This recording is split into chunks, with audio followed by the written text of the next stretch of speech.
শুরু করছি।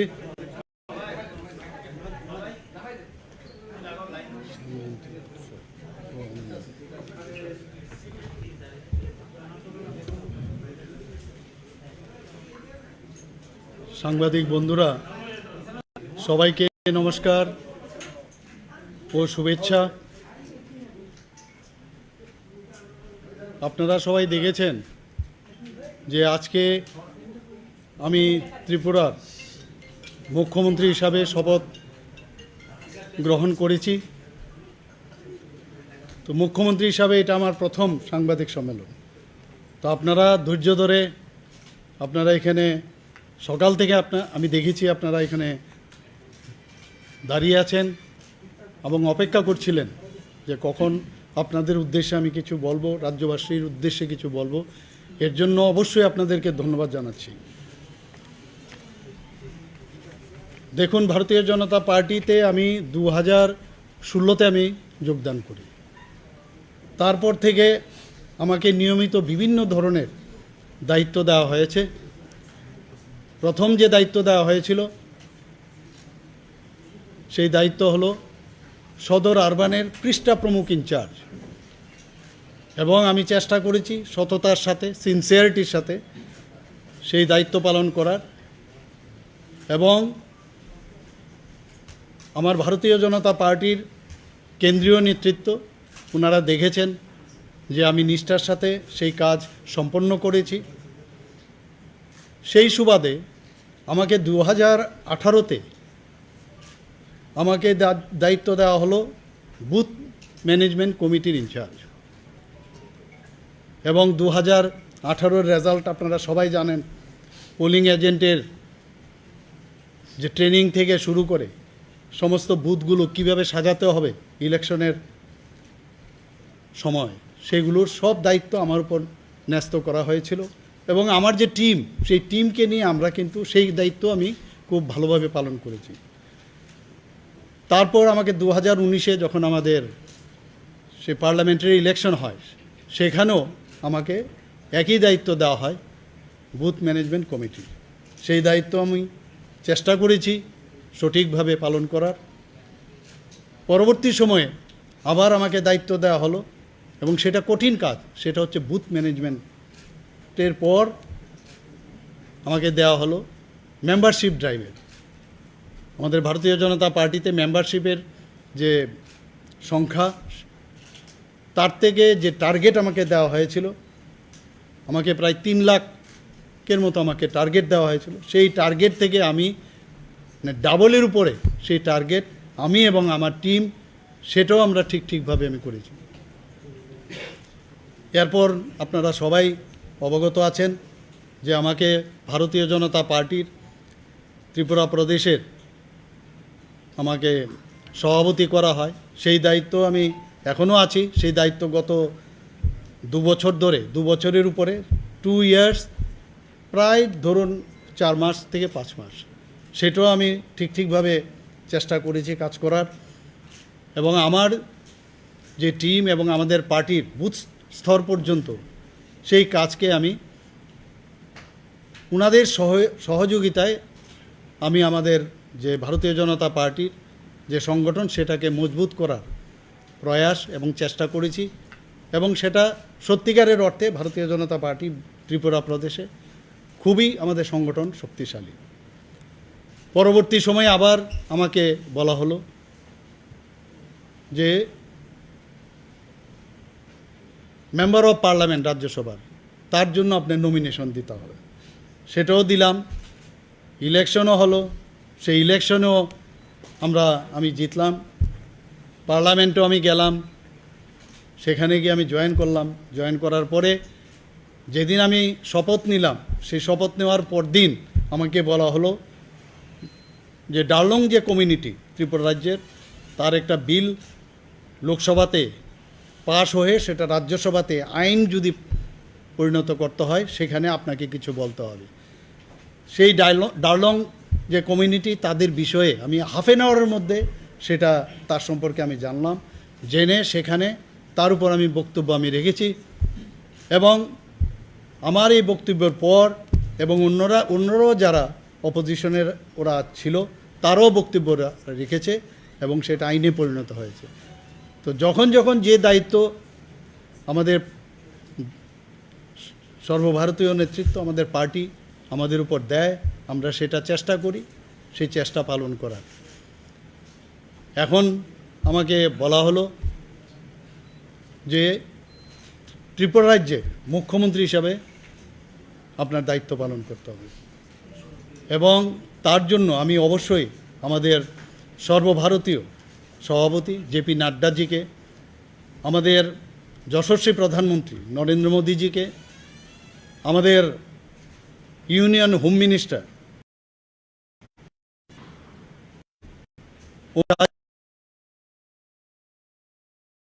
না নিলেই মানে এটা অসম্পূর্ণ হবে, সেটা হচ্ছে আমাদের যে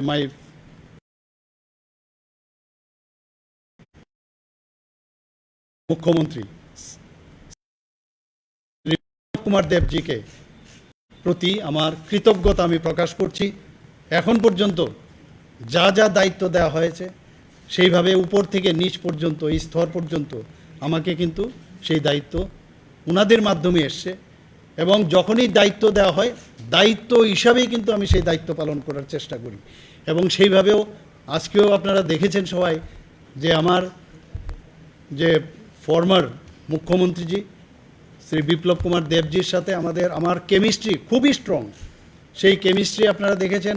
উনাকে আরেকটা দায়িত্ব, আমাদের এখানে বিভিন্ন সময় বিভিন্ন দায়িত্ব দেওয়া হয়, উনিও আরেকটা দায়িত্ব পাবেন, আরও ভালো দায়িত্ব পেতে পারে। আমাকেও আবার কালকে বলতে পারে যে আপনাকে আরেকটা দায়িত্ব নিতে হবে। সেইভাবে আমরা যাব এবং সেই দায়িত্ব পালন করার আমরা চেষ্টা করব। ভারতীয় জনতা পার্টিতে আমাদের ট্রেনিংগুলো এইভাবে দেওয়া হয় যে দায়িত্ব হিসাবে আপনার কাজ করতে হবে। চিফ মিনিস্টার হিসাবে অবশ্যই এটার বিশাল দায়িত্ব, সেটা তো করবই, কিন্তু তার পাশাপাশি সেই দায়িত্বের চিন্তাই আমাদের করতে হয়। তো সেইভাবে আমাদের অন্যান্য প্রদেশও আপনারা দেখেছেন বিভিন্ন সময়ে দল যখন ঠিক করে যে উনাকে এই জায়গার থেকে এখন ওই জায়গায় নিয়ে যাবে, সেটা কিন্তু নির্ভর করে না যে উনাকে সরিয়ে দেওয়া হলো বা আমাকে বসিয়ে দেওয়া হলো, সেই রকম চিন্তার কিন্তু অবকাশ নেই। আমরা খুশি মনে দায়িত্ব নিই, খুশি মনে আমরা দায়িত্ব ছাড়ি। তার প্রকৃত উদাহরণ এইবার ত্রিপুরাতে আমাদের ভারতীয় জনতা পার্টি দেখিয়েছে। আমার যে সবচেয়ে যে বড় কাজ আমি রাজ্যবাসীর উদ্দেশ্যে আমি বলবো আপনাদের মাধ্যমে, সেটা হচ্ছে মাননীয় বিপ্লব কুমার দেব যে কাজগুলো, ওনার সরকারের যে কাজগুলো এতদিন ধরে উন্নয়নের কাজগুলো করে গেছেন, সেই কাজগুলোকে আমি আরও যাতে এগিয়ে যায় সেই কাজগুলো আমি করব। এবং পাশাপাশি সমস্ত মানুষের অন্তিম ব্যক্তি, আমাদের সবসময় আমরা বলি যে ভারতীয় জনতা পার্টি অন্তিম ব্যক্তির কথা চিন্তা করে, সেই অন্তিম ব্যক্তির কাছে যে আমাদের যশস্বী প্রধানমন্ত্রীর নেতৃত্বে যেসব প্রকল্প বা যোজনাগুলো আছে সেইগুলো যাতে পৌঁছয়, এবং আমাদের যে মাননীয় প্রাক্তন আমি বলবো ফর্মার মুখ্যমন্ত্রী বিপ্লব কুমার দেবের সরকার যেসব যোজনা প্রকল্পগুলো করেছে সেইগুলোকে আরও জোরদারভাবে সেগুলো বাস্তবায়িত করব, সেটাই আমি সমস্ত আমাদের ত্রিপুরাবাসীর সমস্ত জনসাধারণের কাছে আমি রাখতে চাই আপনাদের মাধ্যমে। আর আজকে এখানে যারা আমার মিডিয়া বন্ধুরা এখানে আছেন তাদেরকে আমি অসংখ্য ধন্যবাদ আমি জ্ঞাপন করব, কারণ আপনাদের প্রচুর দায়িত্ব। আমরা সবাই জানি যে গণতন্ত্রের চতুর্থ স্তম্ভ হচ্ছে মিডিয়া বন্ধুরা, এবং আশা করি আমার যে সরকার আগামী কয়েকদিনের মধ্যে হয়তো আমাদের ক্যাবিনেট যারা আদার্স মেম্বার্স যারা হবে, সেইগুলো হওয়ার পর যেসব ডিসিশন আমরা নেব সেইগুলো আপনাদের মাধ্যমে মানুষের কাছে আমরা পৌঁছাবো, এবং আপনাদের সহায়তা এবং সাহায্য আমি আশা করি। এই কথাগুলো আপনাদের সামনে আমি বলার জন্যই আজকের এই প্রথম আমার সাংবাদিক সম্মেলন। নমস্কার, ধন্যবাদ।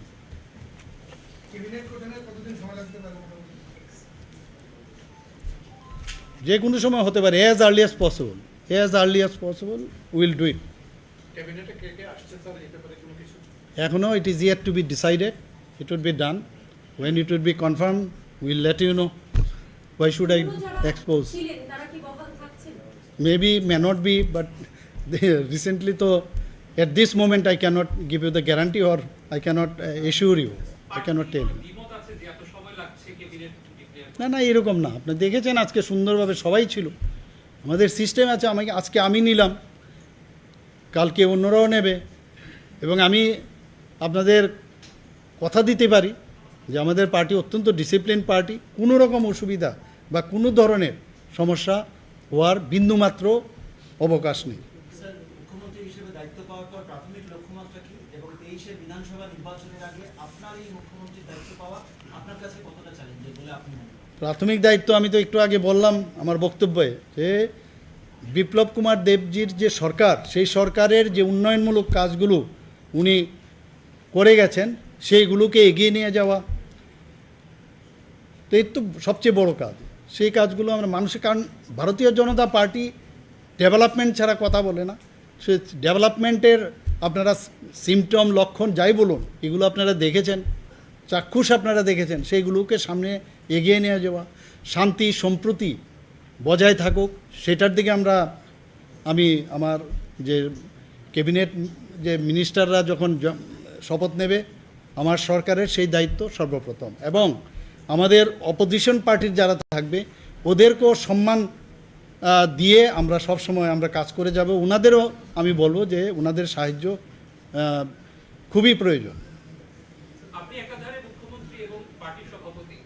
গতকাল একটা ভিডিও ভাইরাল হয়েছিল যে আগের মন্ত্রিসভার সদস্য রামপ্রসাদ পাল চেয়ার ছুঁড়ে মারছেন, এই বিষয়ে দলীয়ভাবে বা কোনো ব্যবস্থা বা কোনো এই বিষয়ে আমি বেশি কিছু বলবো না, তবে এতটুকু বলবো আমাদের ভারতীয় জনতা পার্টির আরেকটা নাম, যে ভারতীয় জনতা পার্টি হচ্ছে একটা পরিবার। আপনার পরিবারের কথা চিন্তা করুন, এমন কোনো এখানে আছে কারোর পরিবার যার বাড়ির ভিতরে কোনো এই ধরনের সমস্যা হয়নি? তো আমি মনে করি যে আমাদের এটা একটা পরিবারের সমস্যা, সেই সমস্যা নিশ্চয়ই আমরা সমাধান করব, এবং এতে কোনো সমস্যা নেই। আজকেও দেখেছেন যার সম্পর্কে আপনি বলছেন উনি হাসি মুখে এখানে এসছেন, তো আমরা কথাবার্তা বলছি। অনেক সময় অনেকের কথা আমাদের গণতন্ত্র আমরা মানি, আমাদের ভারতীয় জনতা পার্টি সবসময় গণতন্ত্রের মানি আমরা, তো সেইভাবে গণতন্ত্রেতে বলার সবারই অধিকার থাকে। অনেক সময় অনেকে অন্যভাবে সেটা প্রকাশ করে, তো সেইগুলো আমরা দেখব। তো ওদের ব্যক্তিগত ব্যাপার, আমি কি আহ্বান রাখবো? আমাদের তো সবসময় দরজা খোলা থাকে, আমাদের এখানে তো সবাই জয়েন করে, তো সেটা তো পরের বিষয়।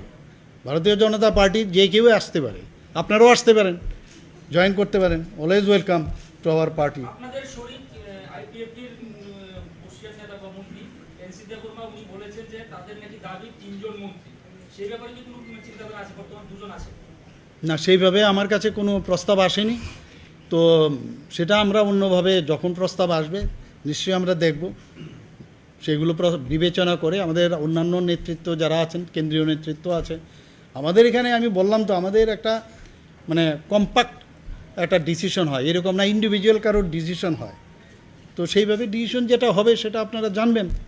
Sir,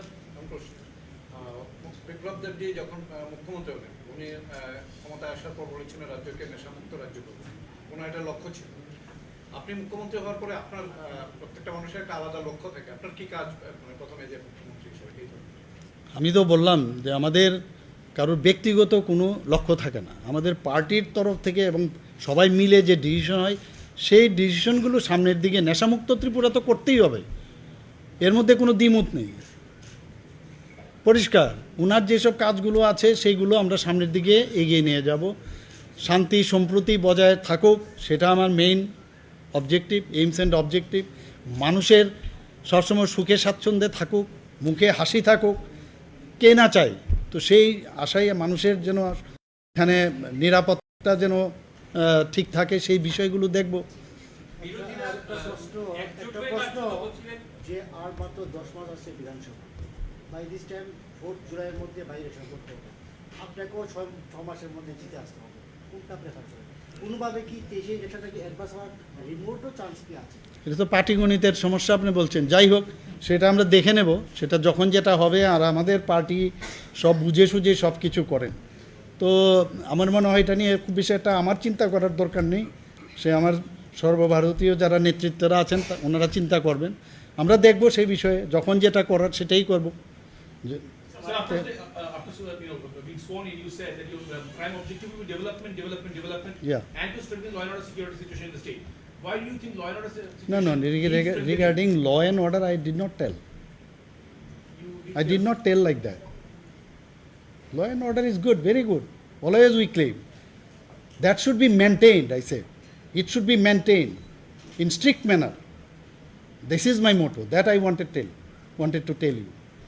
I guess it was said that you will No, strengthen law and order situation. That was the question you said. To strengthen is very good. Don't you think if I make it strength, will you not be happy? There is always a scope for strengthening, sir. But do you think the situation, No. prevailing situation is good enough? Good enough. Good enough. আচ্ছা, আপনি কালকে কখন জানতে পারলেন যে রাজ্যের মুখ্যমন্ত্রী হিসেবে আপনাকে বসানো হচ্ছে? সেই বিষয়টা জানার পর আপনার প্রতিক্রিয়া কি ছিল? আমি বললাম, আমার একবার যখন যে দায়িত্ব দেয়, আমি ঠিক বিকেল 3:30 4টের সময় আমি জানতে পারলাম। এর আগে আমি জানতে পারিনি, বিন্দুমাত্র আমার কাছে কোনো খবর নেই। যে কারণে অনেকে বলছেন যে, কারণ আপনারা জানেন আমাদের যে প্রাক্তনই আমি এখন বলবো, তবু ওনাকে প্রাক্তন বলতে আমার একটু সমস্যা হয়, কিন্তু আমার এই প্রাক্তন মুখ্যমন্ত্রী বিপ্লব কুমার দেবজির যখন বললেন যে উনি মানে পদত্যাগ দিচ্ছেন বা দেবেন, তখন কিন্তু আমাদের মুখে কারোর হাসি ছিল না। কিন্তু ওনাকে এইভাবে, কিন্তু ওই যে দায়িত্বর কথা বলা হয়েছে, তো সেইভাবে কিন্তু উনিও সেইভাবে স্পোর্টিংলি নিয়েছেন। কিন্তু আমরা এত ওনাকে সম্মান করি, সবাই আপামর জনতা ওনাকে মানে সবসময় ওনাকে শ্রদ্ধা করেন, ওনার কাজের প্রতি শ্রদ্ধা করেন। তো সেই অনুযায়ী আমাদের মধ্যে কিন্তু সেইভাবে হাসি ছিল না, কিন্তু দায়িত্ব। তো তখনই আমি জানলাম, তো এই অবস্থার মধ্যে আমার দায়িত্বটা নিতে হয়েছে।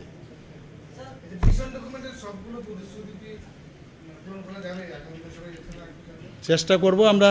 আমাদের তো বারবার আমাদের ফরমার মুখ্যমন্ত্রীও বারবার বলেছেন যে বহু জিনিস আছে যে ভিজন ডকুমেন্টসে নেই, সেইগুলোও কিন্তু আমরা আমাদের আগের সরকার সেগুলো করেছে। তো আগামী দিনও আমি দেখব এগুলো, যে যদি কোনো জায়গায় কোনো খামতি থাকে সেগুলোকে কীভাবে পরিপূর্ণ করা যায়, এবং কোন কোন বিষয় আরও এক্সট্রা করেছে সেগুলো আমরা আপনাদের সামনে তুলে ধরবো। আগেও তুলে ধরেছে, দেখবো এগুলো। বেকারদের জন্য নিশ্চয়ই আমরা তো বেকার, আমাদের যে পার্টি এবং আমাদের যে সরকার সবার জন্য চিন্তা করেন। বেকার অর্থ চাকরি দিয়ে তো হবে না, সেটা আপনারাও জানেন, সবাই জানেন। যাতে কর্মসংস্থা বাড়ে সেই বিষয়ে আগেও পড়ে যাচ্ছে, আরও বাড়াবো আমরা। যেখানে চাকরির প্রয়োজন সত্যিকারের অর্থে, সেই চাকরি নিশ্চয়ই আমরা দেখবো। কিন্তু বেকার হলে চাকরি, সেটা তো কোনোদিন সম্ভব হবে না। কারণ এটা কিন্তু আজকের প্রবলেম না, সারা ভারতবর্ষে এই ধরনের সব প্রদেশেই আছে। তো চাকরি দিয়ে আপনি বেকারের সাথে, আমার মনে হয় আপনি যেভাবে জিজ্ঞেস করছেন বেকার মানে চাকরি, মানে এইরকম না। কর্মসংস্থানের ব্যবস্থা অবশ্যই করতে হবে। আদারওয়াইজ তো মানে সবাই যদি হেলদি না থাকে সমাজ ব্যবস্থা, তাহলে কীভাবে সুদৃঢ় হবে? সবার আর্থিক যে অবস্থা সেটা তো সুদৃঢ় করতে হবে, নিশ্চয়ই আমরা দেখব। এইসি বলছে টাকা পায় না, ওটা ঠিকঠাক মতো বরাবরই অভিযোগ এইসির পক্ষ থেকে। আপনি নতুন দায়িত্ব পেয়েছেন, এই বিষয়ে কি বলবেন? আপনারা দেখেছেন কিছুদিন আগে হসপিটালের জন্য 25 কোটি চেয়েছে, আমাদের প্রাক্তন মুখ্যমন্ত্রী 30 কোটি টাকা দিয়ে দিয়েছে ওনাদের। তো এইগুলো তো আমার মনে হয় যে ওনারা যেহেতু এখন আমাদের বিরোধী দলের সরকার ওখানে আছে, ওনারা বলবেন, আমরাও দেখব। এক্সাক্ট ডাটা যখন আমার কাছে আসবে তখন আপনাদের জানাবো কি কত টাকা আমরা দিয়েছি। তো ওরা বলার জন্য বলে, আমাদেরও তো আমাদের যে দলের যারা এমডিসি আছে তারা তো ওখানে বিরোধী, তারা এই বিষয়ে কথা বলছে ওখানে, এবং আমি ওখান থেকে আপনি ওদেরকে জিজ্ঞেস করলে আরও সঠিক উত্তর আপনারা পাবেন। অপোজিশনের একদম অভিযোগ হচ্ছে যে এই টোটাল প্রক্রিয়াটা, মুখ্যমন্ত্রী পরিবর্তনটা কার্যত মানুষকে বিভ্রান্ত করার জন্য করা হয়েছে, নির্বাচনের আগে আপনাদের ব্যর্থতা থাকার জন্য। এই বিষয়টা 2023-এ তার রেজাল্ট আপনারা দেখতে পাবেন। অপোজিশন তখন বুঝবে যে কি কারণে করা হলো, এবং হাসি মুখ কিন্তু তখনই আমাদের পার্টির, যেমন আমারও হাসি থাকবে, আমাদের প্রাক্তন মুখ্যমন্ত্রীর হাসি থাকবে, আমাদের যারা কার্যকর্তা তাদের মুখেও হাসি থাকবে, আপনাদেরও হাসি থাকবে, এতটুকু আমি বলতে পারি।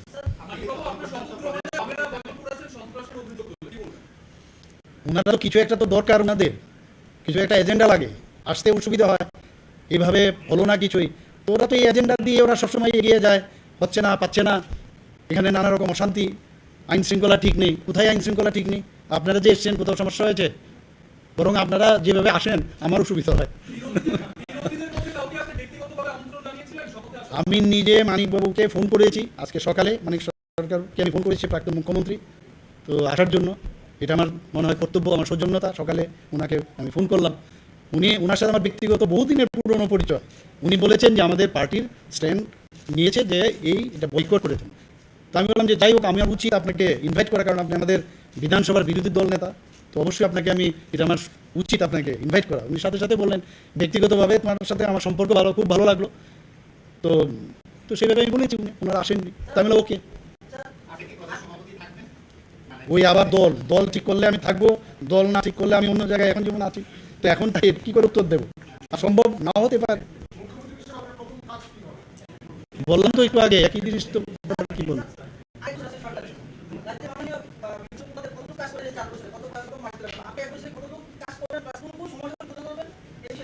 উনি আমার বেতনটা খালি দিয়েছেন, লাস্ট আর্ন হয় না বেতন। আমি নিজে স্পোর্টসম্যান ছিলাম, আপনারা জানেন, 400 মিটার ইয়েতে রে। তো ওখানে কি উনি আমাকে বেতন দিয়েছেন, তো লাস্ট যে ইয়েটা আছে সেটা ফিনিশিং টাচ আমি দেবো। Relay race.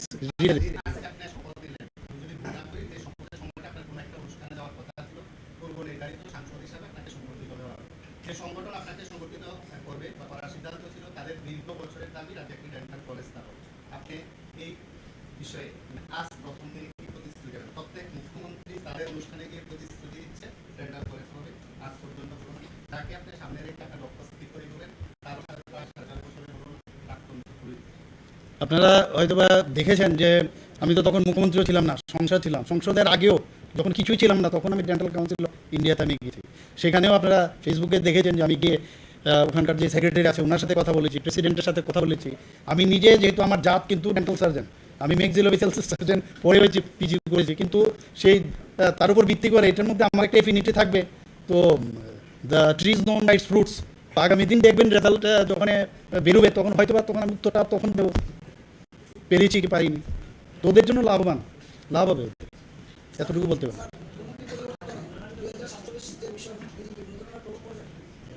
কোথায় কোনো কি প্রভাব? যা বলা হয়েছে 2047-এও আমাদের যে ডিসিশনগুলো আছে সেইগুলো আরও বেশি ত্বরান্বিত হবে, ভালো কাজগুলো আরও ত্বরান্বিত হবে। প্রতিদিন আমাদের 15 অগাস্ট অব্দি আপনারা দেখেছেন পার্টির কেন্দ্রীয় নেতৃত্ব থেকে আমাদের প্রোগ্রাম দিয়েছে।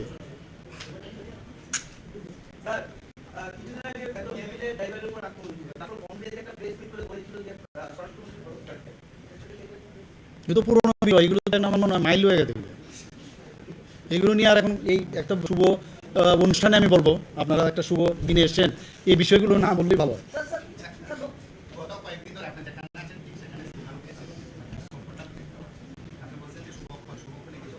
এটা তো আরও পুরোনো।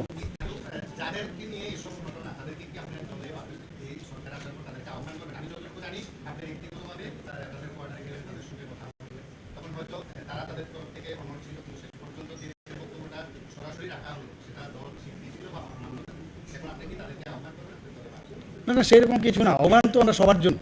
কেউ যদি আসতে চায়, রাজনীতিতে তো মানে কোনো জিনিস ঠিক না, একটা জায়গায় স্ট্যান্ড স্টিল না, কখন কি হবে বলা মুশকিল। কিন্তু ভারতীয় জনতা পার্টিতে আসতে গেলে আগে ভারতীয় জনতা পার্টি হতে হবে। অন্য পার্টির চিন্তাধারা নিয়ে ভারতীয় জনতা পার্টি করা যাবে না। পরিষ্কার আগে এটা ডিসিশন নিতে হবে যে আমার একদম ক্লিয়ার থাকতে হবে ভিজন, যে ভারতীয় জনতা পার্টিতে এইভাবেই চলতে হবে, তবেই ভারতীয় জনতা পার্টিতে টিকতে পারবে, আদারওয়াইজ সম্ভব না। এটা অন্য ধরনের পার্টি, আপনারা দেখেছেন এর মধ্যে এবারের যে আমার শপথ অনুষ্ঠান থেকে শুরু করে আগামী কয়েকদিনের মধ্যে যেসব কাজগুলো হবে, আপনারা বুঝতে পারছেন যে ভারতীয় জনতা পার্টি উইথ ডিফারেন্স অন্যান্য পার্টিতে কী হতো আর আমাদের এখানে কী হয়। কাজে এই ধরনের মানসিকতা নিয়ে যে আসবে তারাই তার টিকবে, আর মানসিকতা যদি অন্যরকম থাকবে টিকবে না। এতে ভারতীয় জনতা পার্টির কোনো সমস্যা নেই। আরে আমি তো বললাম, আপনার স্পেসিফিক নাম নেওয়ার কোনো দরকার নেই। আমি সাংবাদিকদের জন্য তো আমি সবসময় বললাম যে আমাদের ডেমোক্রেসির ফোর্থ পিলার, তো ওনাদের সুখ স্বাচ্ছন্দ্য আরও ভালো হোক। আমাদের সরকার আগেও করেছে, আগামী দিনেও আমরা চিন্তা ভাবনা করবো, নিশ্চয়ই ওনাদের ভালো হোক সেই চেষ্টাই করবো। যখন হয় তখন আপনারা জানবেন, এত অ্যাডভান্স বলে দরকার কি। সবাইকে অসংখ্য ধন্যবাদ, নমস্কার।